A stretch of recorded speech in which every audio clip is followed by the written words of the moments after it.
So good morning. अभी सुबह के 4 बजे हैं और मैं काफ़ी जल्दी उठ गया आज। तो मैंने एक प्रेजेंटेशन बनाया है व्हाट इज़ नॉर्मलाइजेशन या फिर नॉर्मलाइजेशन के ऊपर।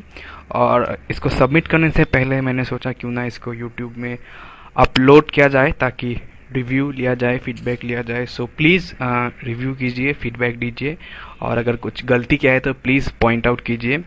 और प्लीज़ आपके सपोर्ट, अगर आपका सपोर्ट मिले तो फ्यूचर में और भी कुछ वीडियो हिंदी में अपलोड करने का कोशिश करूँगा। सो व्हाट इज़ नॉर्मलाइजेशन और इसको क्यों यूज़ किया जाता है। नॉर्मलाइजेशन कितने टाइप्स के होते हैं? एक्चुअली 6 टाइप्स ऑफ नॉर्मलाइजेशन होते हैं, पर हम मेनली 4 के साथ ही डील किया जाता है और हम लोग आज 4 टाइप्स ऑफ नॉर्मलाइजेशन ही सीखेंगे। सो नॉर्मलाइजेशन डेटाबेस में यूज़ किया जाता है, RDBMS में, रिलेशनल डेटाबेस में यूज़ किया जाता है ताकि डेटा रिडंडेंसी को रोका जाए। तो what is data redundancy? Data redundancy means data duplicacy. Data duplicacy को रोकने के लिए हम नॉर्मलाइजेशन का इस्तेमाल करते हैं। और भी फीचर्स हैं नॉर्मलाइजेशन को क्यों यूज़ करते हैं, पर हम इसको सिंपली डेटा रिडंडेंसी तक ही कॉन्फाइन रखेंगे। और लॉस ऑफ इंफॉर्मेशन नहीं होना चाहिए। अगर हम जो भी कर रहे हैं, हम इंफॉर्मेशन को लॉस नहीं करना चाहते और स्पेस, डेटाबेस के स्पेस को सेव करने के लिए हम नॉर्मलाइजेशन को यूज़ कर रहे हैं।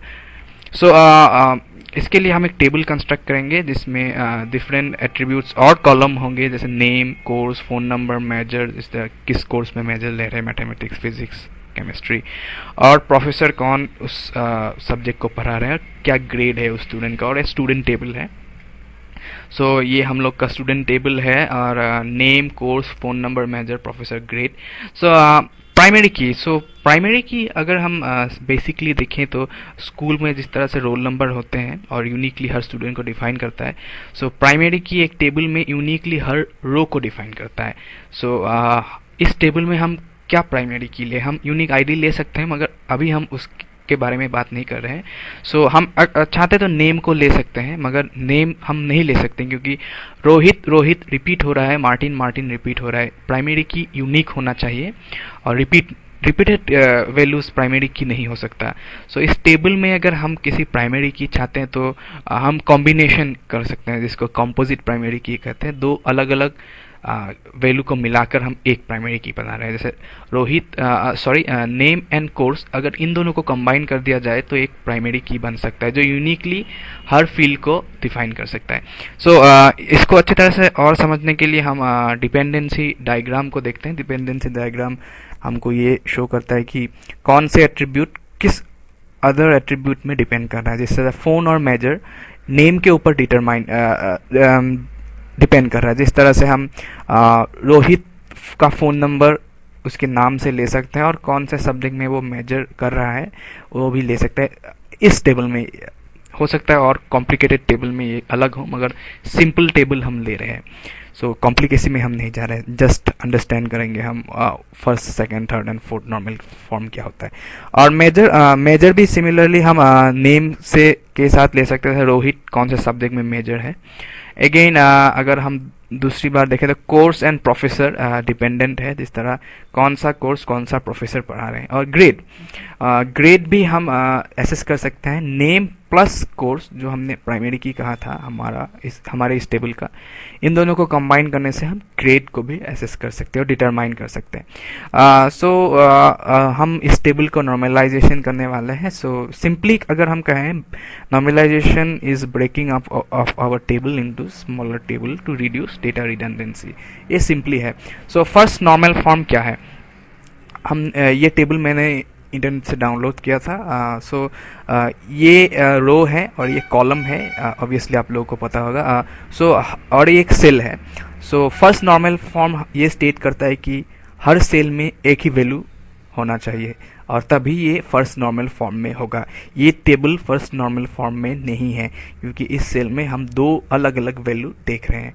अगर हम मैरी, जॉन और बॉब को हटा दें तो ये एक फर्स्ट नॉर्मल फॉर्म में होगा। डेट के बारे में हम अभी नहीं बात कर रहे हैं, सिर्फ इस तरह की सिंपल वैल्यूज़ को अगर हम देखें, नेम अगर इसमें है।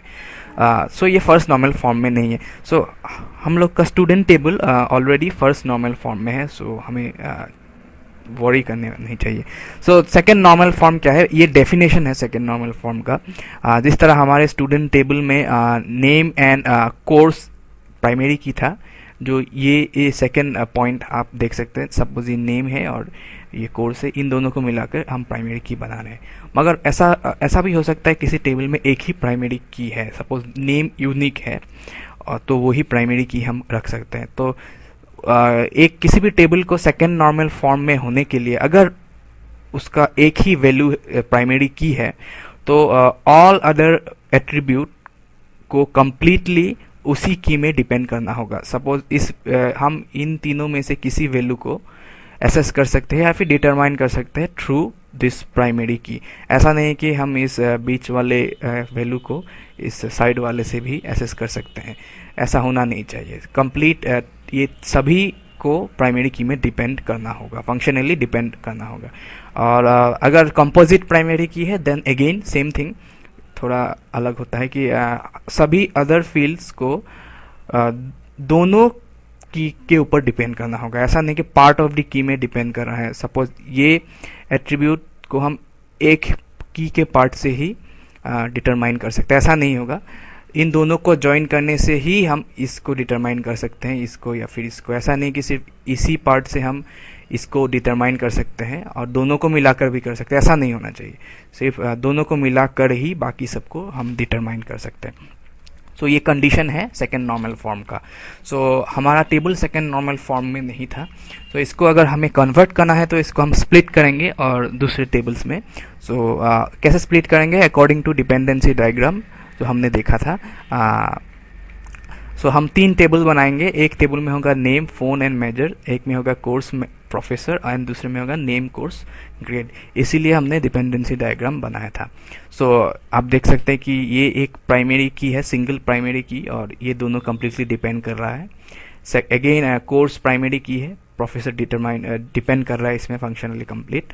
एंड नेम एंड कोर्स दोनों को मिलाकर हम एक कंपोजिट प्राइमरी की बना रहे हैं जिसमें ग्रेड डिपेंड कर रहा है। सो ये टेबुलर रिप्रेजेंटेशन हमारा सेकेंड नॉर्मल फॉर्म में है।